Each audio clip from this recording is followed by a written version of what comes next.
our early approaches to the infinite, our sunrise splendors on a marvelous verge, while lingers yet unseen the glorious sun.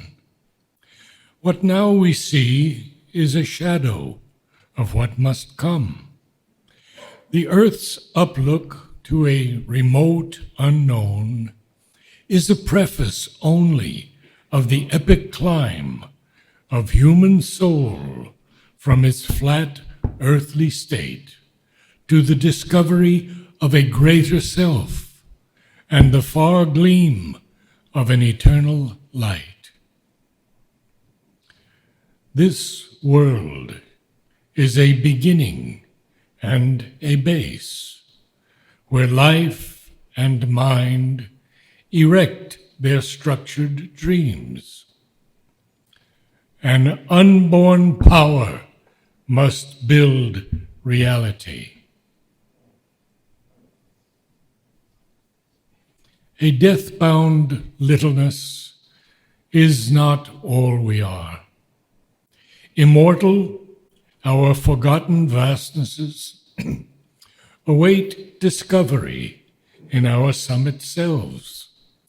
Unmeasured breadths and depths of being are ours. Akin to the ineffable secrecy, mystic, eternal in unrealized time, neighbors of heaven are nature's altitudes. To these high-peaked dominions sealed to our search, too far from surface nature's postal routes, too lofty for our mortal lives to breathe. Deep in us, a forgotten kinship points, and a faint voice of ecstasy and prayer calls to those lucent, lost immensities. Even when we fail to look into our souls, or lie embedded in earthly consciousness, still have we parts that grow towards the light. Yet are there luminous tracks and heavens serene and Eldorados of splendor and ecstasy. And temples to the Godhead none can see. A shapeless memory lingers in us still, and sometimes, when our sight is turned within, earth's ignorant veil is lifted from our eyes. There is a short, miraculous escape. This narrow fringe of clamped experience we leave behind, meted to us as life. Our little walks, our insufficient reach.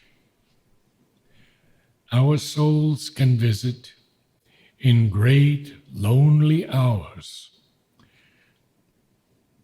still regions of imperishable light, all-seeing eagle peaks of silent power, and moon-flame oceans of swift, fathomless bliss, and calm immensities of spirit space.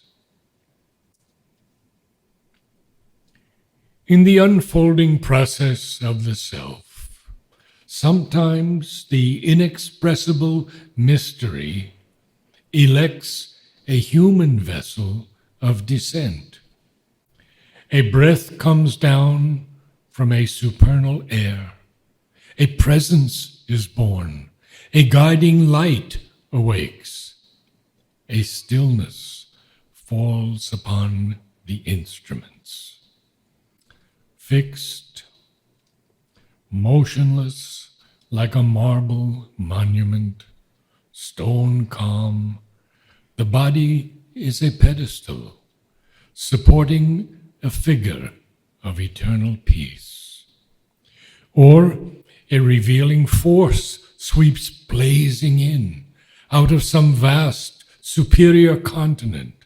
Knowledge breaks through, trailing its radiant seas, and nature trembles with the power, the flame. A greater personality sometimes possesses us, which yet we know is ours. Or we adore the master of our souls. Then the small bodily ego thins and falls, no more insisting on its separate self, losing the punctilio of its separate birth. It leaves us one with nature and with God. In moments when the inner lamps are lit and the life's cherished guests are left outside, our spirit sits alone and speaks to its gulfs. A wider consciousness opens then its doors, invading from spiritual silences. A ray of the timeless glory stoops a while to commune with our seized, illumined clay, and leaves its huge white stamp upon our lives.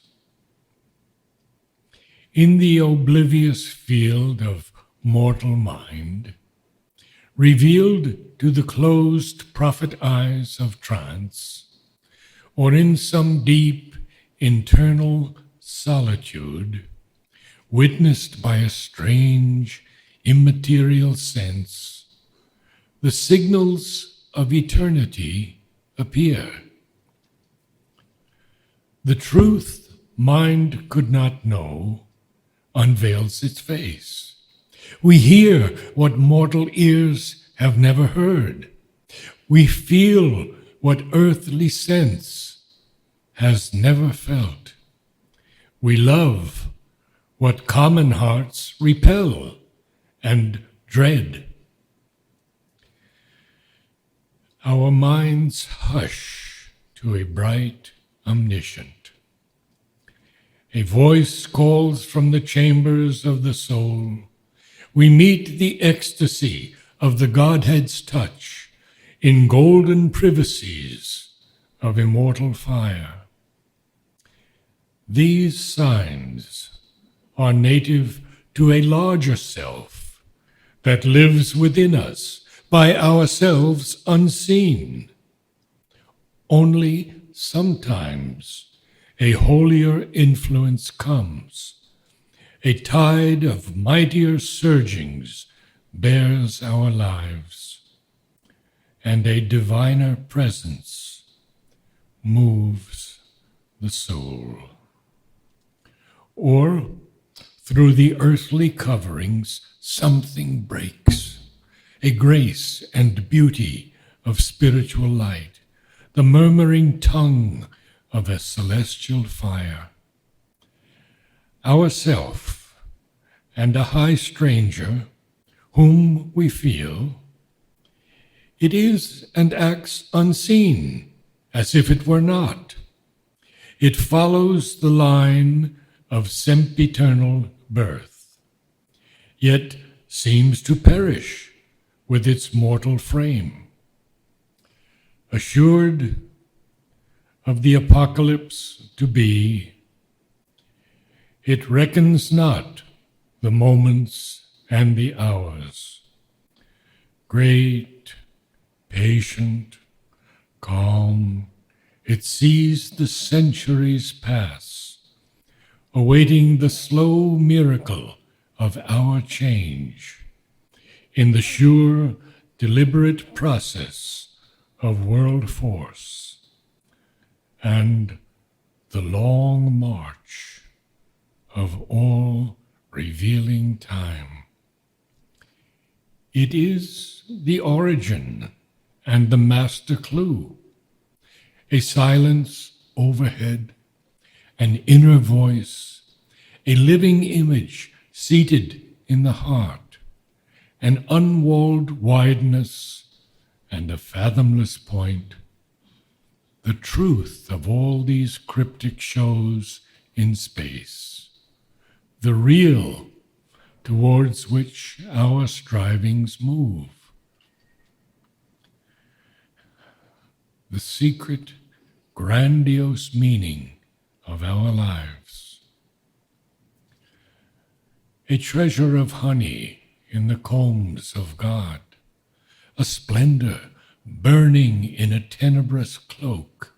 It is our glory of the flame of God, our golden fountain of the world's delight, an immortality cowled in the cape of death, the shape of our unborn divinity.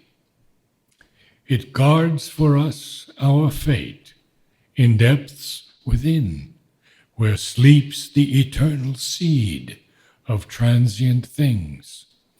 Always we bear in us a magic key, concealed in life's hermetic envelope. A burning witness in the sanctuary regards through time and the blind walls of form. A timeless light is in his hidden eyes. He sees the secret no words can speak, and knows the goal of the unconscious world and the heart of the mystery of the journeying years.